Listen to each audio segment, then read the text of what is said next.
अलिफ लैला। किस्सा दूसरे बूढ़े का, जिसके पास 2 काले कुत्ते थे। दोस्तों, पिछले भाग में आप सभी लोगों ने देखा कि व्यापारी की जान बचाने के लिए दूसरा बूढ़ा, जिसके पास 2 काले कुत्ते थे, उसने दैत्यराज को कहानी सुनाना कुछ इस प्रकार आरंभ किया। दूसरे बूढ़े ने कहा, हे दैत्यराज, ये दोनों काले कुत्ते मेरे सगे भाई हैं। हमारे पिता ने मरते समय हम तीनों भाइयों को 3000 अशर्फियां दी थीं। हम लोग उन मुद्राओं से व्यापार चलाने लगे। मेरे बड़े भाई को विदेशों में जाकर व्यापार करने की इच्छा हुई, सो उसने अपना सारा माल बेच डाला और जो वस्तुएं विदेशों में महंगी बिकती थीं, उन्हें यहां से खरीद कर व्यापार को चल दिया। इसके लगभग 1 वर्ष बाद मेरी दुकान पर एक भिखमंगा आकर बोला, भगवान तुम्हारा भला करे। मैंने उस पर ध्यान दिए बगैर जवाब दिया। भगवान तुम्हारा भी भला करे। उसने कहा कि क्या तुमने मुझे पहचाना नहीं? मैंने उसे ध्यानपूर्वक देखा और फिर उसे गले लगाकर फूट फूट कर रोया। मैंने कहा, भैया, मैं तुम्हें ऐसी दशा में कैसे पहचानता? फिर मैंने उसके परदेश के व्यापार का हाल पूछा तो उसने कहा कि मुझे इस हाल में भी देखकर क्या पूछ रहे हो। फिर मेरे जोर देने पर उसने वे सारी विपदाएं बताईं जो उस पर पड़ी थीं और बोला कि मैंने संक्षेप ही में तुम्हें सब बताया है। इससे अधिक विस्तार से बताऊंगा तो मेरा भी दुख बढ़ेगा और तुम्हारा भी। उसकी बातें सुनकर मैं अपने सभी काम भूल गया। मैंने उसे स्नान कराया और अच्छे वस्त्र मंगाकर उसे पहनाए। फिर मैंने अपना हिसाब देखा तो मालूम हुआ कि मेरे पास 6000 रुपए हैं। मैंने 3000 रुपए अपने भाई को देकर कहा कि तुम पिछली हानि भूल जाओ और इस 3000 से नए सिरे से व्यापार करो। उसने रुपयों को सहर्ष ले लिया और नए सिरे से व्यापार करने लगा और हम सब लोग पहले की तरह रहने लगे। कुछ दिनों के बाद मेरे छोटे भाई की इच्छा हुई कि विदेश जाकर व्यापार करे। मैंने उसे बहुत मना किया, लेकिन उसने मेरी बात न मानी और अपना सारा माल बेच बाच करके वस्तुएं खरीद लीं जो विदेशों में महंगी मिलती हैं। फिर उसने मुझसे विदा ली और एक कारवां के साथ जो विदेश जा रहा था रवाना हो गया। 1 वर्ष के बाद मेरे बड़े भाई की तरह वह भी अपनी सारी जमा पूंजी गंवाकर फकीर बनकर मेरे पास वापस आया।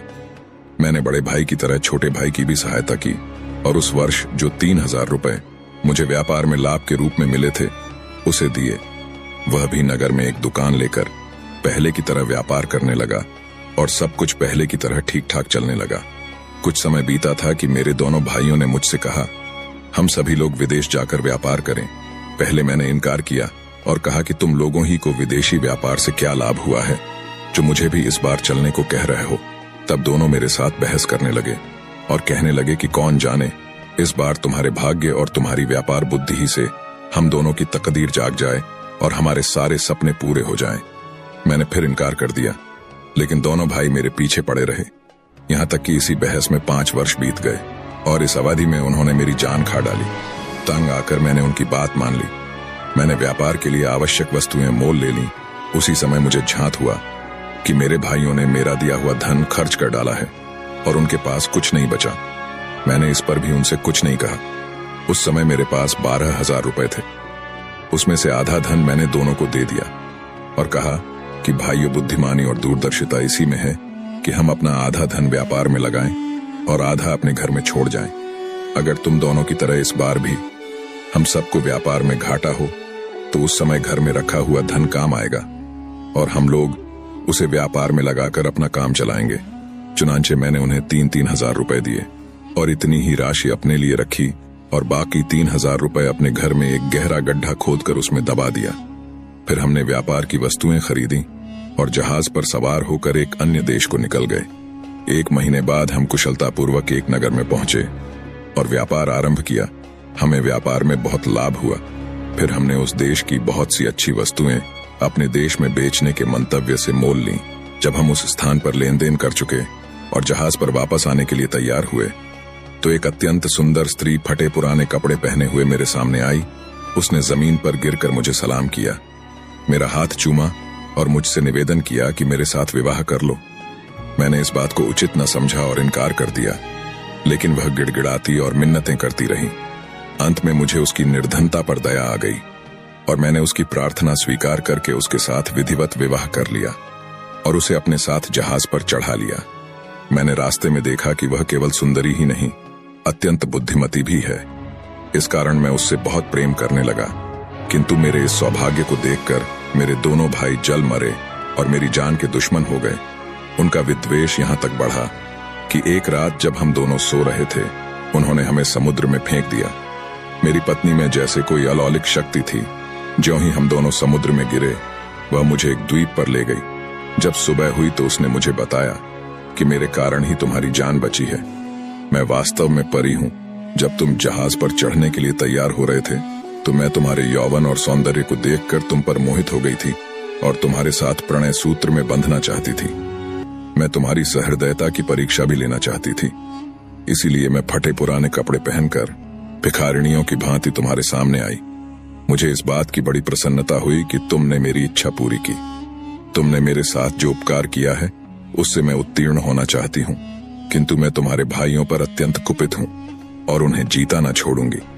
उसकी बातें सुनकर मुझे घोर आश्चर्य हुआ। मैंने उसका बड़ा एहसान माना और अत्यंत दीनतापूर्वक कहा कि तुम मेरे भाइयों को जान से न मारो।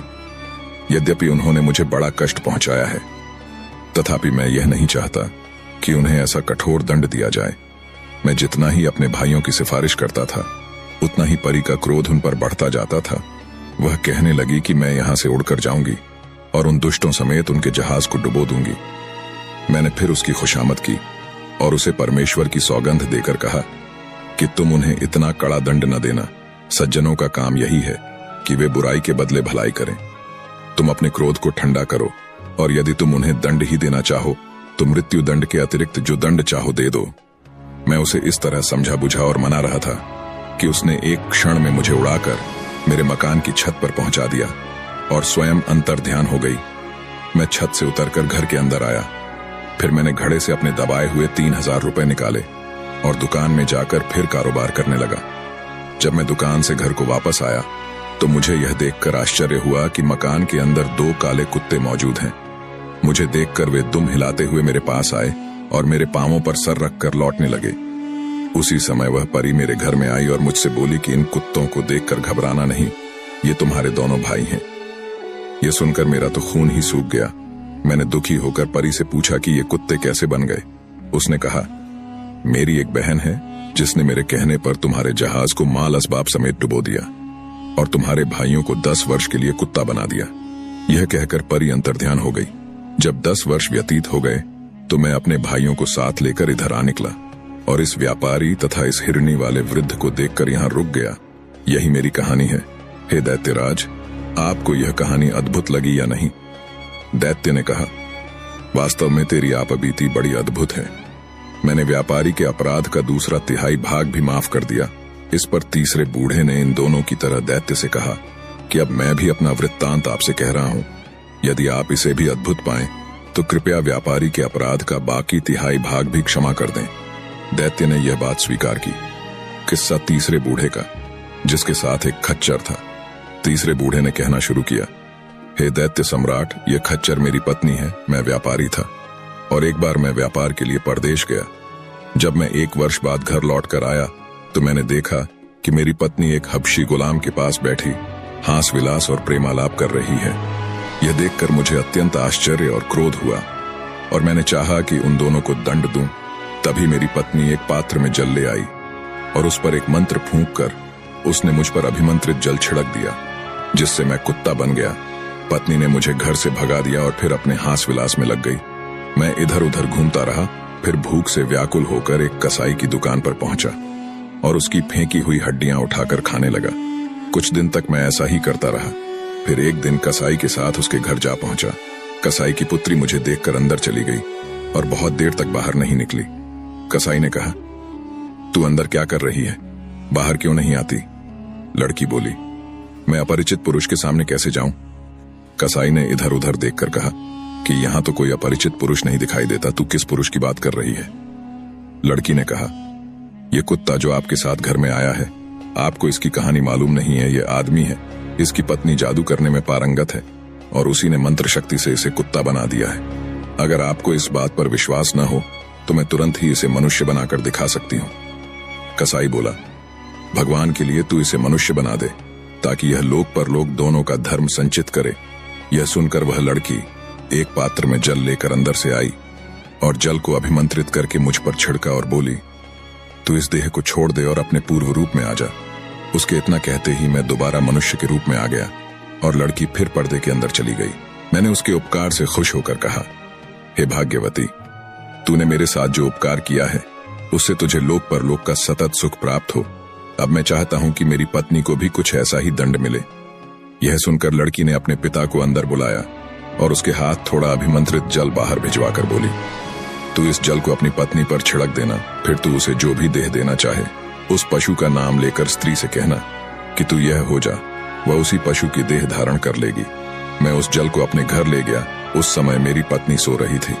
इससे मुझे काम करने का अच्छा मौका मिल गया। मैंने अभिमंत्रित जल के कई छींटे उसके मुंह पर मारे और कहा, तू स्त्री की देह छोड़कर खच्चर बन जा। वह खच्चर बन गई और तब से मैं इसी रूप में अपने साथ लिए घूमता हूं। शहरजाद ने कहा, बादशाह सलामत।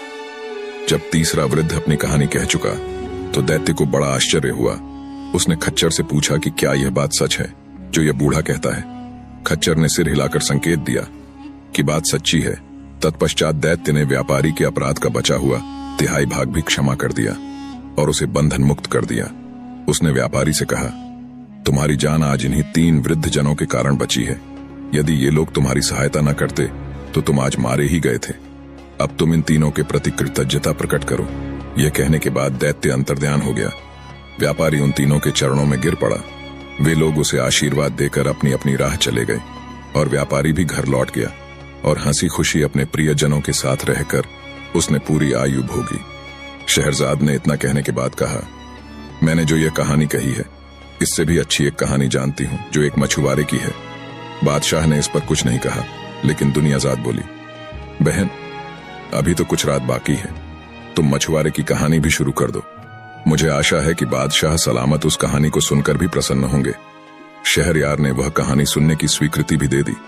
शहरजाद ने मछुआरे की कहानी इस प्रकार आरंभ की। कहानी का अगला भाग जल्दी आएगा, इसलिए आप सभी लोगों से रिक्वेस्ट है कि अगला भाग देखने के लिए हमारे YouTube चैनल